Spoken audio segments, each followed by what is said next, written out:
like to welcome y'all to the show. Welcome.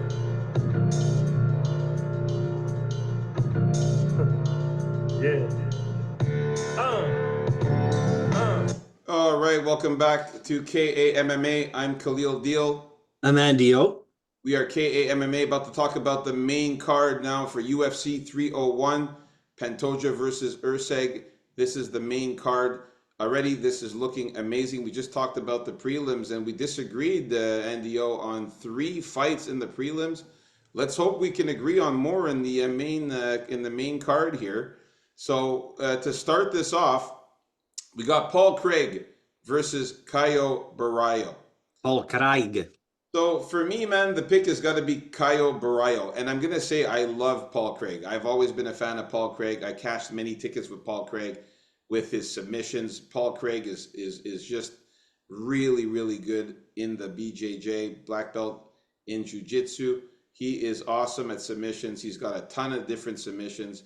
Very, very dangerous on the ground. He could lock you up in a submission without you even knowing it when you're on the ground with this guy. You want to keep the fight standing with a guy like Paul Craig. So I believe Caio Baralho is the better fighter on the feet. And he's definitely the better striker, the more technical striker on the feet. He's got very good strikes, good punching. He's got some good power. And he's also a good grappler as well. He's got a black belt in BJJ as well, and he's good on the ground as well. And he's got some good submissions as well. Caio Baralho is the pick for me. I just think he's going to be too much for Paul Craig. I don't think Paul Craig is going to be able to manhandle him like he does with some of his opponents and get them on the ground. I think that he's going to struggle to get Caio Baralho on the ground. I think he's going to have to remain on the feet.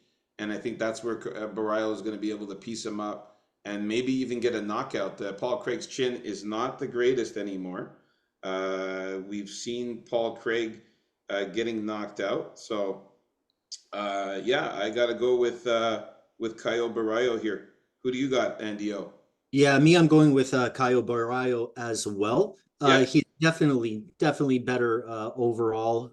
His striking is leaps and bounds better. He would be wise just to keep it on the feet and play ultra safe without even thinking about going to the ground. But you know how some of these guys, especially with some skills down there, are going to try going down there with Paul Craig. And it's going to be a very, very bad mistake. While I do think that's going to happen at some point because Cow is not any different, I think he's going to survive down there and possibly even ground Paul Craig out because Paul Craig is one of those guys that sacrifices looking for a position in terms of taking a few shots to get there, right? He's been knocked out trying to get those subs before. I don't know if he's going to win that way, but if he does win, I love Paul Craig myself, but I don't think he's going to be Caio Baralho in Brazil here. I just don't see it happening. Yeah, I mean, he got subbed by Brendan Allen in his last fight in the 3rd round, rear naked choke. He got knocked out by Johnny Walker a couple fights back before that one. He did beat Andre Muniz by knockout. Then he lost a decision to Volkan Ozdemir. And then prior to that, he was on a good winning streak there, like a 4-fight winning streak there. He was doing very, very well, but he did get knocked out by Alonzo Menefield. This guy has been knocked out, Paul Craig. His chin, he's been knocked out 4 times out of his 7 losses. So I think Caio Baralho, and he's been subbed twice. So Caio Baralho could sub him or knock him out. Baralho is looking good. He beat Abuz Magomedov in his last fight by decision. Another tough guy in Abuz Magomedov. He subbed Michal Oleksiejczuk. That was a good fight. Mahmoud Muradov, he won a decision, and Mahmoud Muradov is also a good guy who's a very good grappler as well and wrestler. And he beat Armen Petrosyan by decision.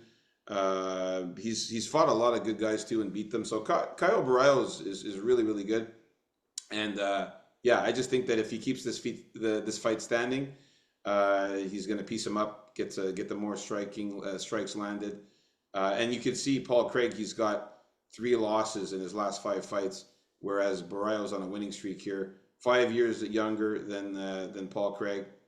Yeah, we forgot to go through the card, by the way, at the beginning. I forgot to talk about the whole the card. So it's Paul Craig, Caio Barrio, Michel Pereira, Ihor Peteria, Anthony Smith, Vitor Petrino, Jonathan Martinez, Jose Aldo, and Pantoja against Steve Urseg is the main card there. So we just got through the first fight here. Moving on up the card, Andy O, who you got here? Okay, here I'm going to surprise a few people here. My pick is Ihor Peteria. I understand that it's not a popular pick. Ukraine bias, see here, Ukraine Well, bias. but I think he really proved like something by going the distance in his last fight against that bruiser there and took a lot of shots, but had the tenacity to pull through and get that decision as a huge dog. Of course, it was Robert Brizek. That's right. And that was pretty impressive to me. If you've been watching him, however, you can see that he does have some decent fancy striking when he pulls it up from time to time. I feel this can provide the difference here in this fight. I think Pereira is going to want to impress the crowd. And I'm a total Michel Pereira fan. Like, I love the guy. He's one of my favorite fighters to watch. And usually, like, this is a weird situation too in terms of weight, because Ihor used to fight at light heavyweight and Pereira used to fight at welterweight, and now they're both at middleweight. So let's see a little some of that power come out and surprise Pereira. I understand that Pereira looks awesome and he's finishing people these days, but I don't think it's going to be a walk in the park with him. And I think Peteria is going to surprise some people in this fight. That is the dog pick of the week. Okay, and you got to say that there's got to be a bit of Ukraine bias in there. You are Ukrainian, so you're going for the Ukraine fighter, and I get that. Ihor Peteria is also, he is good. I mean, we're not going to say that he's not good. Yeah, he did win a unanimous decision against Robert Brashek, but the problem I have with Peteria is he's a bit chinny, man. We did see him get knocked out by Rodolfo Bellato. The fight before that, he got knocked out in the second round, and he got knocked out by Carlos Ulberg the fight before that. So he was coming off of a got knocked out 2 fights in a row, and then the other loss prior to that against Nikolai Neguramianu, he got knocked out as well in that fight. So that's what I'm worried about with Peteria. I mean, he's a good fighter, but he's chinny, and It is a worry. It is a yeah. worry. And Pereira has got that knockout power. I mean, Pereira, this is just a bad matchup I find for Ihor Peteria. I mean, if it was against another guy, I would have liked Ihor in this one, but I just don't like the matchup just because Pereira is a knockout specialist. This guy's got 11 knockouts in his 30 wins, 8 Yeah, but submissions, hey, 11 decisions. he was a decisionator before he moved up to middleweight. That's true. Yeah, he does have a lot of decisions, but I mean, he does have the crazy knockout power, and he does crazy things like flying knees, spinning back fists. He does all kinds of different things, and I think that he'll unfortunately catch the chin on Peteira and knock him out, or maybe even sub him. I mean, in his last fight, Michel Pereira, he subbed Michal Oleksiejczuk. He did knock out Andrei Petrovsky the fight before that. Then he won a bunch of decisions. He got a sub against Zelimir Madiev. And then it was a bunch of decisions, like you said. He did knock out Danny Roberts. But he does have the knockout power and finishing ability. So I got to go with Michel Pereira here in Brazil. Another Brazilian fighter I got to go with. So we are in disagreement in our first fight of the main card. And yeah, I got to go with Pereira here, man. I just don't trust the durability of Ihor, unfortunately, in this one. Okay. All right, moving on up the card. Next, we have Anthony Smith against Vitor Petrino. Yeah, for this one, I got to go with Vitor Petrino, man. Anthony Smith just lost 3 of his last 5 fights. Vitor Petrino is, again, another Brazilian beast. This guy is muscles have muscles. I mean, this guy is just built like a tank. He's in crazy, crazy shape. He's crazy powerful. He's got amazing ability on the ground. He's got grappling, Brazilian jiu-jitsu, good submissions, very good striker, very powerful striker. And I think he's just going to be too much for the old Anthony Smith. Let's not forget Anthony Smith, man. The guy is 35 years old against the 26-year-old Vitor Petrino. We're talking in a good 9 year difference there. So I got to go with the younger guy in Vitor Petrino here. Who you got? My pick is Vitor Petrino. This guy has steroids that do steroids, right? He hits like a freight train. Anthony Smith, he may talk a big game and a delusional game. I don't see Smith just making it the number one priority to get this guy to the ground at all costs. Like he doesn't fight really like that. He keeps it standing. I don't think he's going to be able to withstand Petrino's power. The shots that get through, they're going to end up hurting him, and he's going to slowly like begin to wilt away, as we've seen. Maybe try to get a lucky submission in there, but he's going to be too weak and too beaten up. And I predict Petrino finishes him off, knocks him out at some point. Smith, this is going to be Smith's 20th loss. 20th. All right. So we got to start taking those things into account, especially since he's 35 now. And I think it's a bad matchup for Anthony Smith, this one. So I'm all over Petrino here. Yeah. I think it's just too much for Anthony Smith, man. I think it's about time that he sticks to sportscasting and commentating for the UFC. All right. Now, moving on up the card. Now, next we have Jonathan Martinez against Jose Aldo.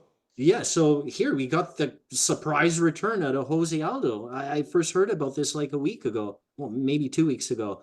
The King of Rio, always a fun legend to watch, but I think this fight belongs to Jonathan Martinez. If there was a way I can sum it up in a nutshell here, to me, it would be the leg kicks against Jonathan Martinez against the extinct leg kicks of Jose Aldo. Jose Aldo had some of the greatest leg kicks before. And whether it was age or he couldn't stand the pain of, getting checked once in a while, who knows? He just doesn't like using them much anymore. But who knows? Maybe he'll bring them out for one last hurrah. I just think Jonathan Martinez, a lot younger, just has that whip-like style and has just those crazy sick leg kicks. And I think he's going to be too much for the King of Rio tonight, sadly. Going with Jonathan Martinez. Yeah, man. I like Jose Aldo. This guy is a legend in the game. Probably going to go out as a Hall of Famer. Everyone loves Aldo, though, if you love UFC. Yeah, the Brazilian fans are going to go nuts for this guy. Let's just say if this does go to decision, though, Jose Aldo might get a robbery decision win if this goes to a decision. But I got to go with Jonathan Martinez here in this one. Again, yeah, he's younger. He's gonna have the 1 inch height advantage. Jonathan Martinez is just a very, very fast fighter. Yes. He's also going to be a lot faster, where Jose's going to have to like lure him into his game, whereas Jonathan Martinez doesn't. He can do his own thing, and he's going to win the fight doing it his way. Yeah, he's faster. He's got faster strikes. He's got good leg kicks, fast strikes. He's going to be all around the cage. He can hold his own on the ground too. He's got good grappling. Jonathan Martinez is really, really good. I mean, Jose Aldo is good too. I mean, the guy's a legend, but he hasn't fought since 2022. It's been a long time since we've seen Jose Aldo out there, and I don't know how good he's going to be. He's been fighting him that long. He's been boxing or whatnot, so that's something. But yeah, I agree. He hasn't been in a real fight. He hasn't been in the MMA cage. You know what I mean? Like he fought against Merab Dvalishvili and lost by unanimous decision. He didn't look good against Merab in that last fight in August of 2022. And retired after that fight. Exactly. Now he's coming back now to face Jonathan Martinez, who's really good. Jonathan Martinez just fought Adrian Yanez. He knocked him out with leg kicks there, so I'm worried about Jose Aldo. Is he going to be able to defend those leg kicks? He also beat Said Nurmagomedov by decision, and that's and Nurmagomedov is very good. He beat Cub Swanson with the knockouts with those leg kicks as well. He beat Vince Morales, Alejandro Perez. So he's been in there with some very good fighters as well. Of course, Jose Aldo as well has been in there with a lot of good fighters, but I just think he's going to be too old. I just think he's not going to be fight ready, especially being on such a long layoff. And I just think Jonathan Martinez is the more active fighter, and he's going to get the win here. Uh, I don't think, yeah, I don't think it's the greatest matchup. They didn't really give him a like a softball here at all. exactly. I think it's going to Uh, be KO or a decision for Jonathan Martinez. I don't think he'll get a sub on Jose Aldo, but I think he could crack him and knock him out or win him by decision here. All right, moving on up the card now to the main event. We are at Alexander Pantoja against Steve Erceg. Man, this one is going to be a banger, man. It's going to be crazy. Both of these fighters are really, really, really good. We saw how good Steve Erceg is. He's been crushing it lately. But man, you are fighting the final boss. You're fighting Alexander Pantoja here, man. This is the final boss in this division. This guy has beaten everyone, the best of the best of the best. Crazy step up in competition for Steve Erceg here. I have to say that Steve Erceg is a good dog, but I got to go with the champ, man. And still, I got to go with Alexander Pantoja, man. I think that just his experience, 27 fights, 5 losses to Erceg's 12-1. You know, Erceg is still kind of green. You know, in Brazil, Pantoja's fans going nuts. He is going to be slightly older though, and have the height disadvantage, which is something to note. But I mean, American Top Team, man, these guys are working Alexander Pantoja real good. He's fighting up there with a lot of good fighters. I think he's going to be able to be too much for Erceg, and I think he can win and beat Steve Erceg in this one and keep the belt, man. I think Erceg is a little bit rushed into a championship fight. I think he was rushed into it, and I think that he's not ready yet. But he will be soon a champion, Steve Erceg, but possibly. But I just don't think he's ready yet to beat a guy like Pantoja. Who you got, Andy O? Yeah, I'm with you here, man. I like Pantoja here. I think sure he's getting a bit older, but you know, he still has that desire to really be the best, and he still has a chip on his shoulder, and he wants and he has something to prove. So I think that's a good sign in Brazil here in the main event against Steve Erceg. I don't think he's going to take him lightly or anything, although Steve Erceg is very, very good. Um, with Pantoja, the thing with him is that he seems to get tired, or he does get tired as the fight goes on, but like he still goes, you know, it's not like he stops going. So until I see a guy get tired and stop going, I'll hold it against them. He may look half dead, you know, in the 4th round, sometimes in the 5th round, but he still goes and he doesn't Yeah. give up. I think he's stronger than Erceg. So if Erceg gets into a submission kind of position or vice versa, I think Pantoja's strength is going to help out there earlier in the fight, especially. And I gotta go with Pantoja here with the experience, with the chip on the shoulder, and he's crafty and he doesn't give up no matter what he looks like, right? Erceg is a good dog, but yeah, the final pick will be Pantoja here. Can't Yeah, wait for this. we got to talk about who Pantoja has beaten here. We're talking Matt Schnell, who he's fought. You know, Davison Figueiredo. Yeah, Yeah, he lost to him, but still fought a good Davison Figueiredo. Matt Schnell, he beat him. Manel Cape, he beat him. Brandon Royval, he beat him.